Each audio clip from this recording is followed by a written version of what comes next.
want to block this one. Then you can actually test. When patient feel the electrifying pain, then you know that you're actually hitting the nerve. Don't worry about hitting the nerve because you will heal. So you just need to draw a bit and then inject. In fact, when you actually axillary block, for example, that's the sign that you look for.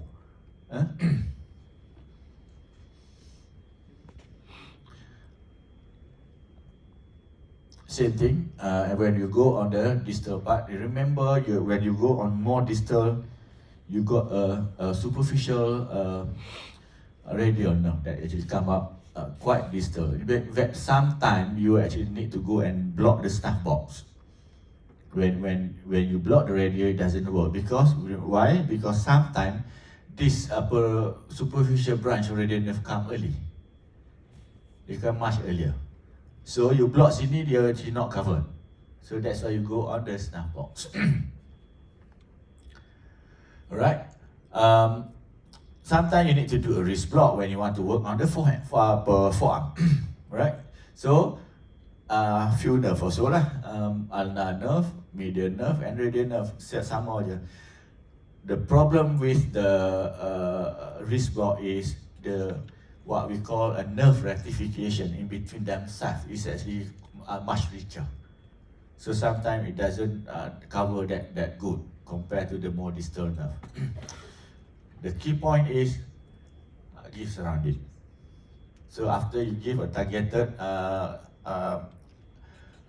block, and then on top of that you give subcutaneous surrounded circumferential blockade. So that will actually block the cutaneous part of sensory that rectified between themselves.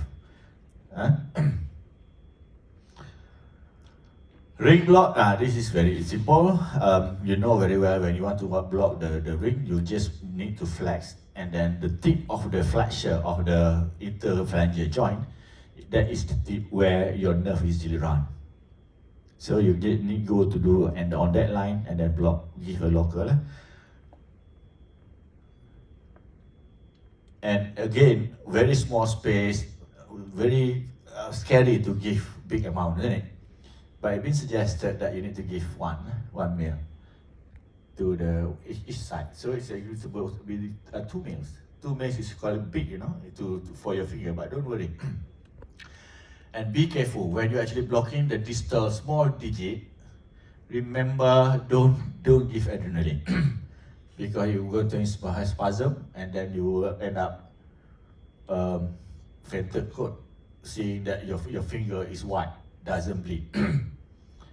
But don't worry, actually not that issue, because the effect of the adrenaline usually will last for more than 6 hours. But if accidental, you actually give local with adrenaline and you inject the vessel some more, it will end up with, because of spasm, and it will end up with thrombosis. And then you are going to be in trouble. So to be safe, don't use adrenaline in the digit.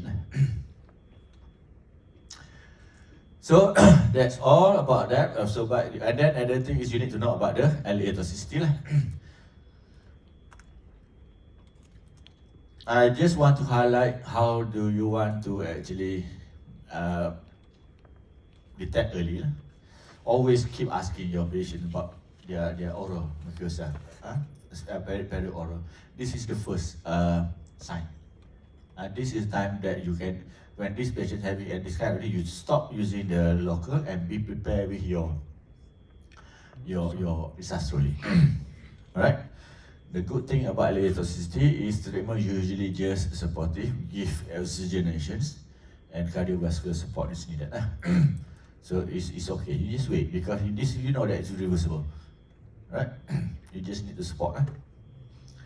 Don't wait until they actually become agitated, hypotension, bradycardia, convulsion. This is too late.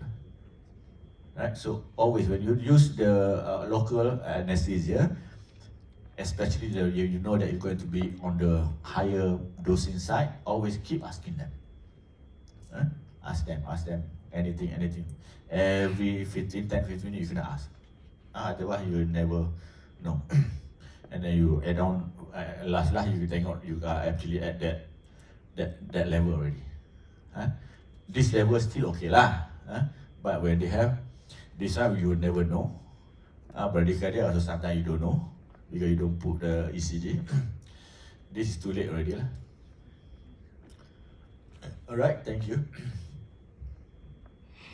Wow, 4. Any question?